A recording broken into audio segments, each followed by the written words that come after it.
Hello, this is Andrew. Welcome to Collaborative Learning. I am a mega fan of The Witcher.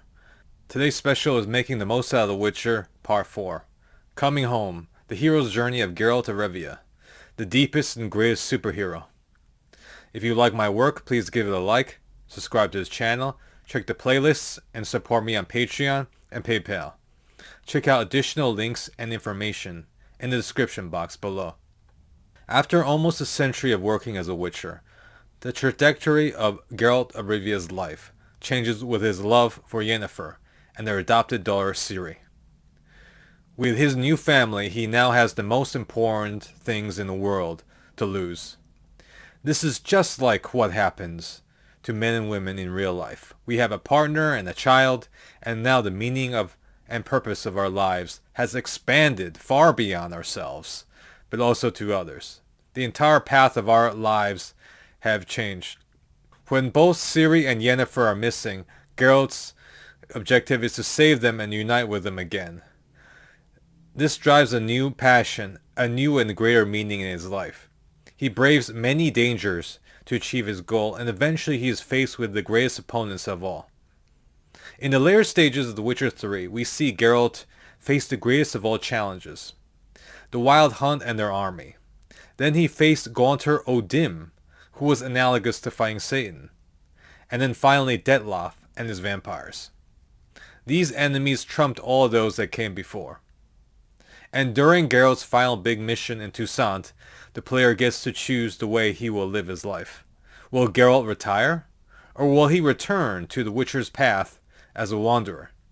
What will become of his friends and family? This is up to the player's decisions and actions. But ultimately, Geralt's final goal in both books and the games was to find the family that he never had but always wanted.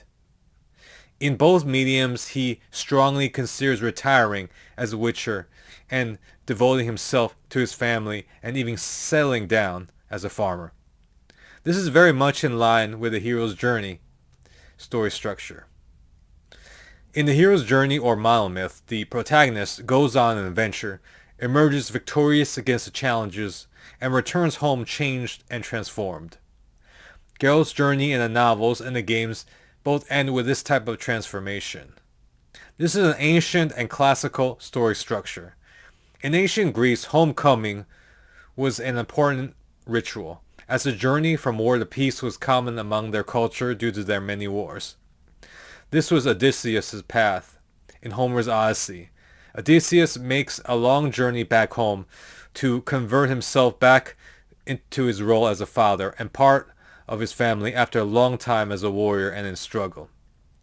Like Geralt, Odysseus reclaims his lost self as a father. Covio Bianco and the vineyards are analogous to Geralt's homecoming and the final place where the hero can rest. At this point, like Odysseus, Geralt has won the highest honors and has become a famous legend. He has his family back and has a home where he can broaden his horizons and live a more full and complete life. The path wasn't easy.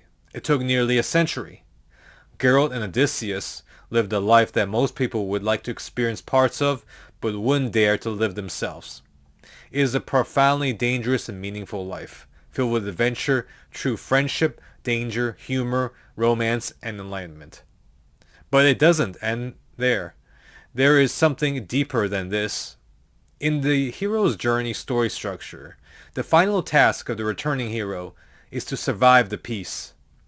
The goal of the return is to retain the wisdom gained on the quest and integrate it back into society. With Geralt's new estate, he is settled in Toussaint by the Duchess Henrietta and awarded the highest honors. He is no longer a foreigner and an alien to the people, but the foremost representative of the very best in men. He is a master of two worlds, war and peace. Geralt of Rivia has achieved a balance between the material and the spiritual. The man has become comfortable and skillful in both inner and outer worlds, as a man of action and as a man of the heart. In The Witcher 3 and at the end, Geralt admits to his daughter Ciri that he traveled half the world to find her, but he never intended to force anything on her. Geralt was willing to let go of Ciri if he needed to, despite all those years of struggling to find her. Ciri is completely free and her own woman. Geralt of Rivia, through prolonged psychological discipline, has given up all attachments to his personal limitations, desires, and struggles. At Corvo Bianco, his personal ambitions being dissolved, he no longer struggles, but willingly relaxes to whatever may come to pass in him. He becomes, that to say, a man completely at peace with the world. There is a quote by T.S. Eliot from his great poem Lil Gidding. To paraphrase, "We shall never cease from exploring, and at the end of our exploration, we will return to where we started and know the place for the first time." And that, my friends, is exactly where Geralt of Rivia has arrived.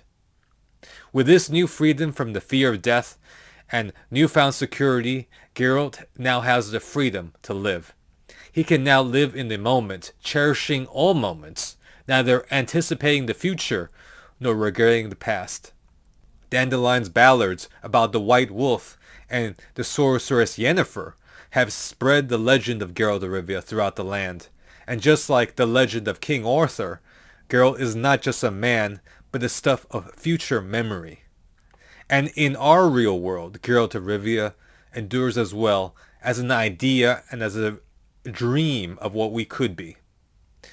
In the future, I will be continuing my usual rotation of business, psychological, literary, and military topics, and continuing this special and reviewing the rest of the Witcher novels by Andrzej Sapkowski, reviewing more statues, and analyzing the great story of The Witcher 3, The Wild Hunt. Please put your thoughts and ideas in the comment section. They always make a great conversation. I hope you find this special to be informative. Thanks for watching.